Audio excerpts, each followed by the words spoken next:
So today we're going to look at what's called vertex form of a quadratic. So last week we looked at the y equals ax squared plus bx plus c.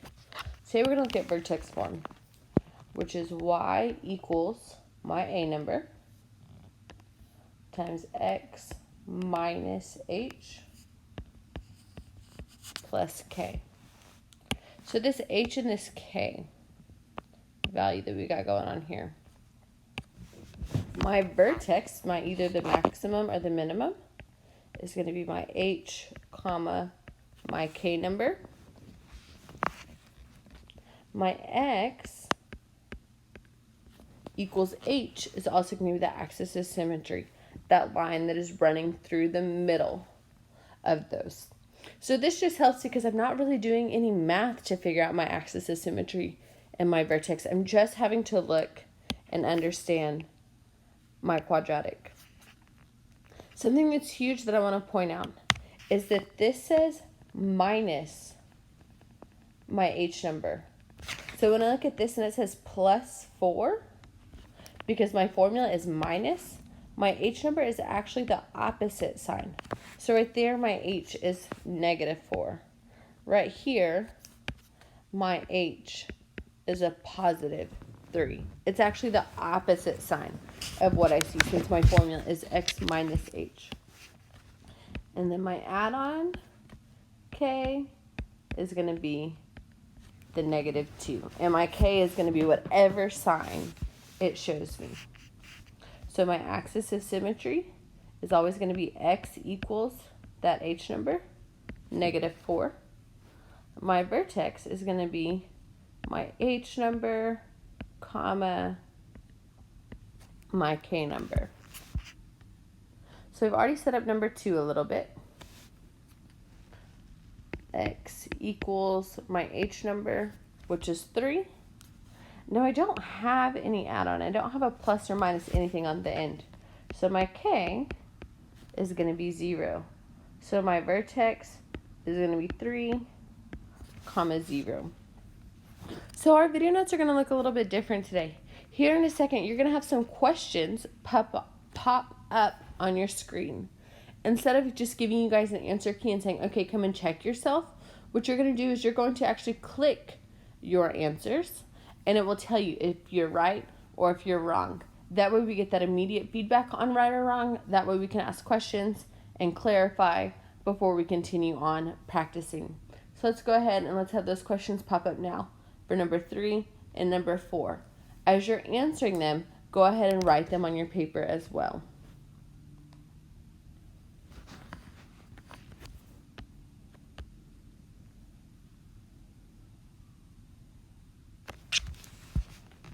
So graphing is super helpful if I know my axis of symmetry and my vertex. So I'm going to go ahead and highlight.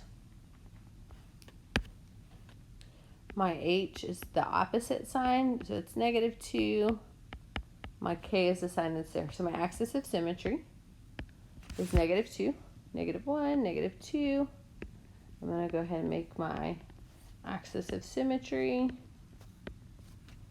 x equals negative 2. My vertex is going to be negative 2, 7. So I'm going to go ahead and put that in the middle of my table. 1, 2, 3, 4, 5, 6, 7. Negative 2, 7. This right here, that negative, is telling me that I have a negative a value, which means I'm going down like a frown, just to give ourselves a heads up about what is coming, what I should expect. So I'm going to fill in my table with my next set of values. When I'm making my table, I'm always going to put that vertex in the middle and then work myself out in both directions. If not, we can get some super crazy numbers. And I'm going to use my calculator to help me with that table. So I'm going to go to y equals negative x plus 2 squared plus 7. I'm going to type it exactly how it looks. and then we're going to go to our table. So on our paper, we started our table at -4. So I have -4, 3, -3, 6, -2, 7, -1, 6, and 0, 3.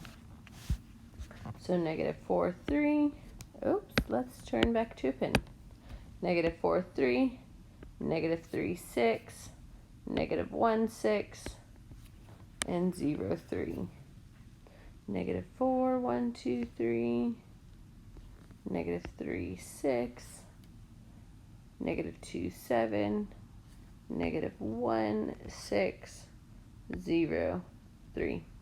Remember that my parabola should be pretty much symmetrical. And I'm going to put those arrows on just to show that that parabola is going on and on and on forever. So just as a reminder, our domain is our x numbers. And for parabolas, it's always going to be all real numbers. Eventually, all of my parabolas, or all of my x numbers, can be reached. My range is my y numbers. And we wrote ourselves a little cheat last week, but I'm going to write it on here as well. For range, when I'm going up like a smile, it's going to be y is greater than or equal to whatever my k number is.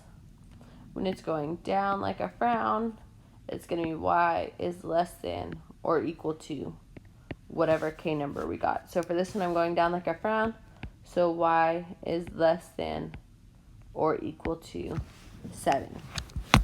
So what we're going to do is we're going to pause and you guys are going to do number 6 by yourself.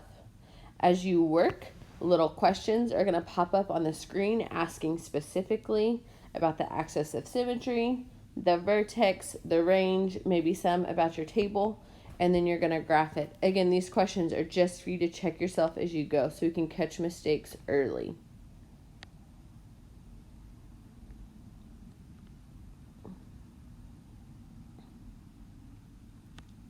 So now that we can graph, we're going to talk about how we can change. So my most simplistic quadratic equation is y equals x squared. And that's called our parent function.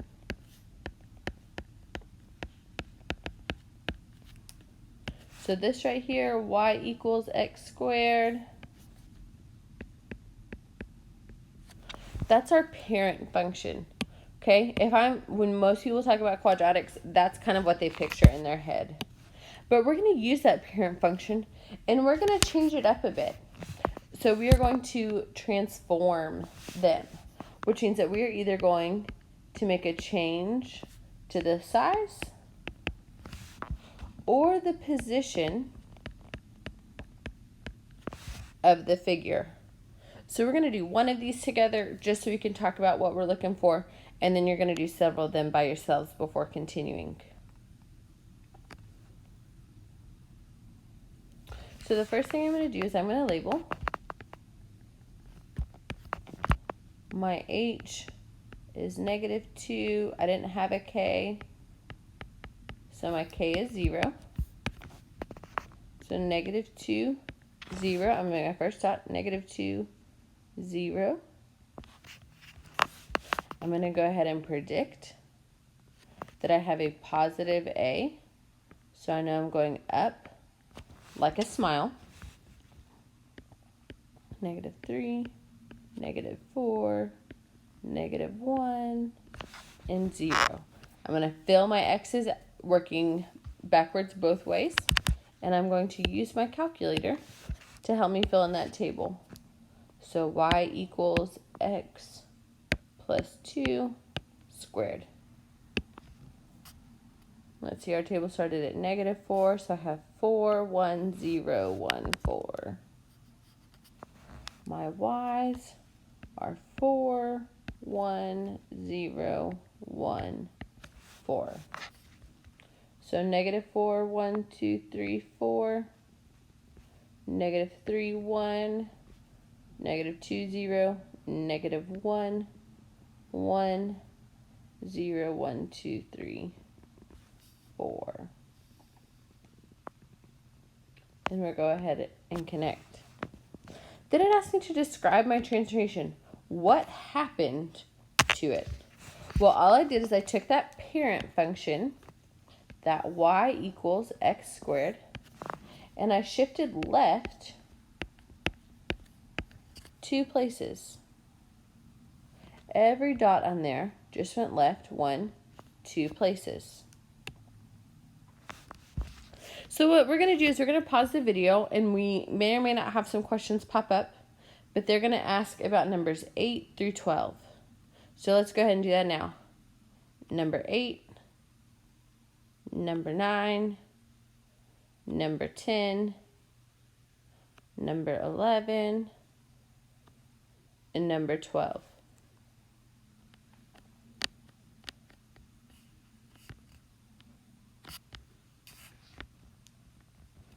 So we're going to take that practice and we're going to put it all together.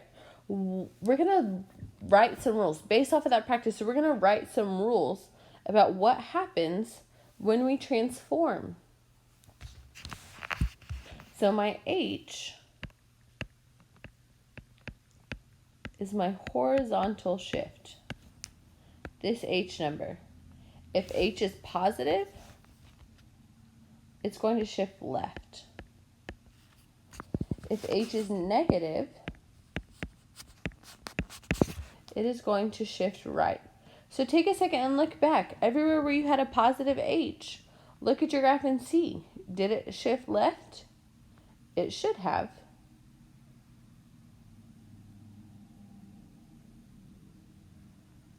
And then we're going to look at K. K is our vertical shift.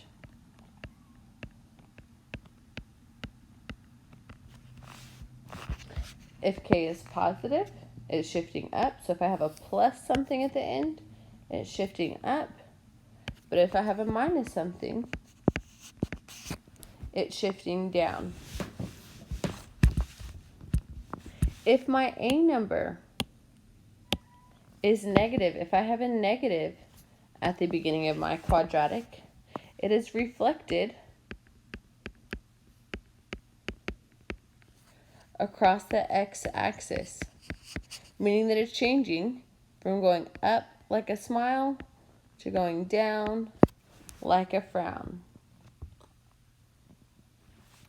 If that A number, it says the positive value of A, which just means that I am ignoring if A is negative, just looking at the actual A digit. If it's greater than 1, it is stretching. My quadratic is getting wider, but if it is between 0 and 1, it is a compression. I'm taking that parent function and I am squeezing it in tight. So let's look at some examples of these. I'm going to get rid of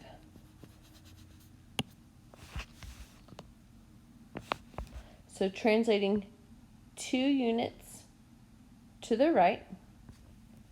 So if I'm looking at right, it's right here. So my formula is always going to be y equals parentheses x something squared, and I might have a plus or minus. So it's shifting right, so it's going to be a minus 2.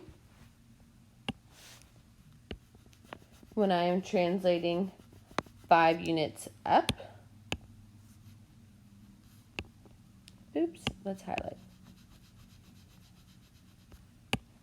Going 5 units up, it's going to be y equals, I didn't have any plus or minus to the x, so I can just say x squared plus 5. I'm going to do one more together and then I'll have you try by yourself, because 15 has both of our changes, and that's what I think is most legit. So I'm going to start out with 3 units left. So left is going to be a positive change. So y equals x plus 3 squared. But then I also have 4 units down, which means that I'm going to be subtracting 4. So we're going to go ahead and end the video. You guys are going to finish up 16 through 20 by yourself. And then as you work, we may or may not have questions pop up. So let's go and do that now. Let's do number 16, number 17, number 18, number 19, and number 20. Let's get busy.